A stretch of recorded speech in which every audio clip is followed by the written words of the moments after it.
Bismillahirrahmanirrahim. Assalamualaikum warahmatullahi wabarakatuh. Saya Insan Syahida dari program studi Ilmu Hadis kelas ILHA D, Fakultas Usuluddin dan Pemikiran Islam UIN Sunan Kalijaga, Yogyakarta. Kali ini saya akan menjelaskan tentang pendekatan dalam studi Islam. Poin yang pertama ada istilah dan teori. Ada beberapa istilah dalam yang memiliki tujuan sama dengan pendekatan, dan dari semua istilah ini bisa diartikan sebagai cara memandang dan cara menjelaskan suatu gejala atau peristiwa. Maksud dari pendekatan ini masih diperdebatkan lagi, dan ada dua kelompok besar. Yang pertama, itu pun masih dibagi dua, berarti dipandang atau dihampiri dan cara menghampiri atau memandang fenomena. Dan yang kedua, pendekatan berarti disiplin ilmu. Ada juga dua istilah lain yang juga dekat dengan pendekatan, yakni episteme dan wacana. Episteme adalah cara manusia mengungkapkan, yaitu cara manusia membantu memahami suatu fenomena, sedangkan wacana adalah cara manusia membicarakan kenyataan. Pendekatan sendiri memiliki hubungan yang erat dengan kerangka teori. Berbicara tentang istilah tadi, kemudian kita lanjut lagi ke teori. Teori adalah prinsip-prinsip dasar yang terwujud dalam bentuk rumus atau aturan yang berlaku umum. Adapun fungsi teori itu untuk menyimpulkan generalisasi dan fakta hasil pengamatan, kedua memberi kerangka orientasi untuk analisis dan klasifikasi ketika memberi ramalan terhadap gejala-gejala baru yang akan datang ke tempat mengisi lowongan-lowongan dalam pengetahuan tentang gejala-gejala yang telah atau sedang terjadi. Yang kelima, menjadi fenomena yang sedang diteliti dan perspektif atau sisi lain. Dan terakhir, menjelaskan fenomena, proses, kejadian, dan semacamnya. Kita masuk ke dalam pendekatan. Yang pertama yaitu ada pendekatan normatif. Pendekatan normatif adalah studi Islam yang memandang masalah dari sudut legal formal dan atau normatifnya. Contohnya seperti halal dan haramnya suatu perkara atau boleh dan tidaknya, sementara normatif adalah seluruh ajaran yang terkandung dalam nas. Dengan demikian, pendekatan normatif itu mempunyai cakupan yang luas. Ada juga yang menggunakan pendekatan yuridis dan membedakannya dengan normatif. Maksudnya, pendekatan yuridis adalah pendekatannya menggunakan ukuran perundang-undangan. Sisi lain dengan pendekatan normatif adalah bahwa secara umum ada dua teori yang dapat digunakan dengan pendekatan normatif. Teologis pertama, pada hal-hal untuk mengetahui kebenarannya dapat dibuktikan secara empirik dan eksperimental, dan yang kedua ada hal-hal yang sulit dibuktikan secara empirik dan eksperimental.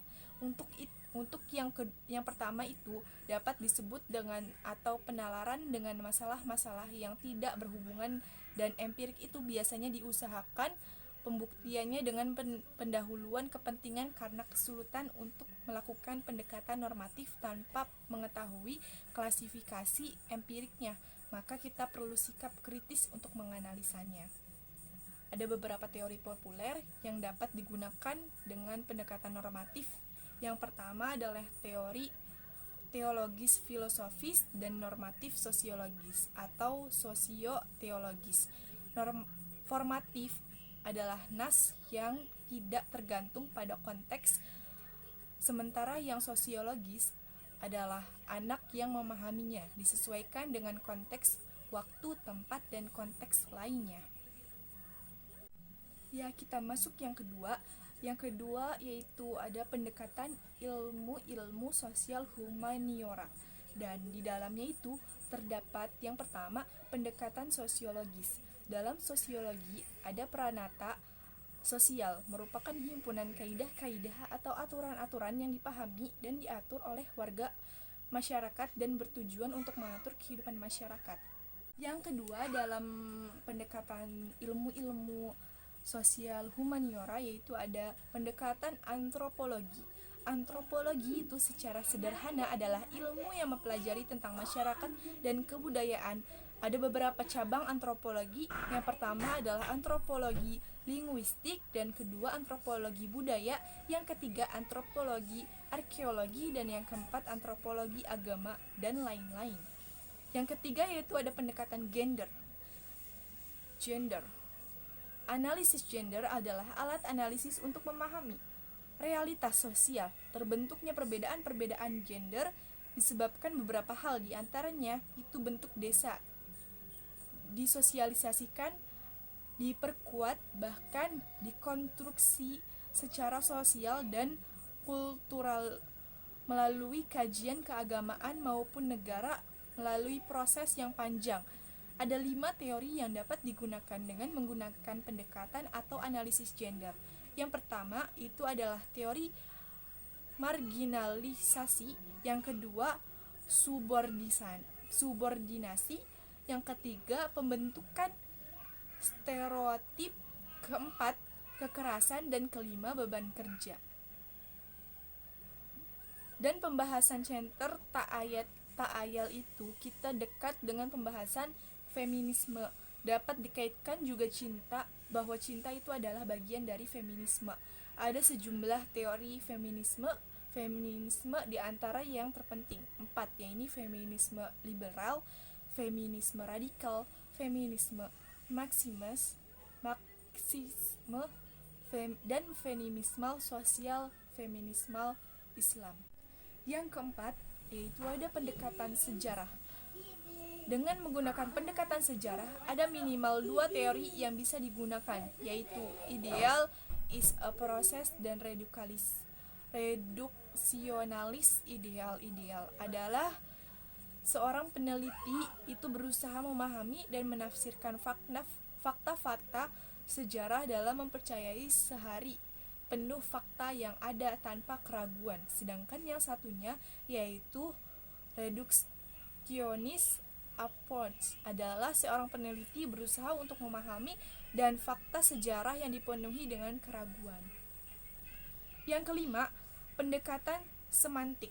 Pendekatan semantik adalah kajian yang menekankan pada aspek bahasa. Yang keenam, pendekatan filologi.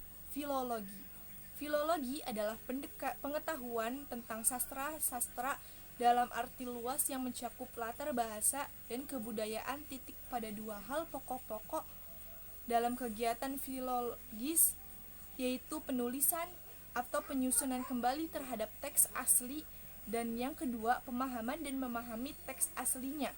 Masih ada sebagai konsekuensi dari kedua hal ini, itu dapat terjadi kesalahan dan perubahan. Yang ketujuh, pendekatan hermeneutik sebagai metodologi, dan ini yang menjadi kajian dalam bahasa Inggris. Bahasan ini, hermeneutika, dapat bersifat subjektif dan objektif. Subjektif yang dikembangkan Martin Heidegger dan Gamader, dan disebut Wettstein bahwa sebagai pembaca teks, kata tidak mempunyai akses langsung kepada penulis disebabkan adanya perbedaan waktu, ruang, dan tradisi titik-titik objektivitas, dan menegaskan bahwa interpretasi berarti memahami teks sebagaimana yang dipahami pengarang.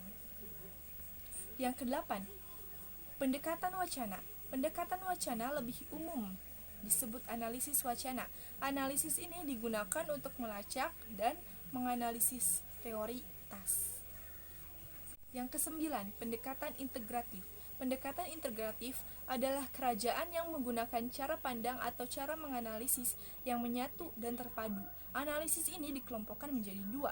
Yang pertama yaitu ada integratif antar seluruh nafas. Yang kedua itu ada integratif antar dengan ilmu lain. Dan yang terakhir ini ada pendekatan interdisipliner. Password interdisipliner adalah kajian dalam melakukan sejumlah pendekatan atau sudut pandang. Nah, itu dia tadi mengenai pendekatan-pendekatan dalam studi Islam. Mohon maaf atas kesalahan yang saya lakukan dalam penyampaian maupun dalam materi ini. Kurang dan lebihnya mohon maaf. Wabillahi taufiq wal hidayah wa ridho wal inayah. Wassalamualaikum warahmatullahi wabarakatuh.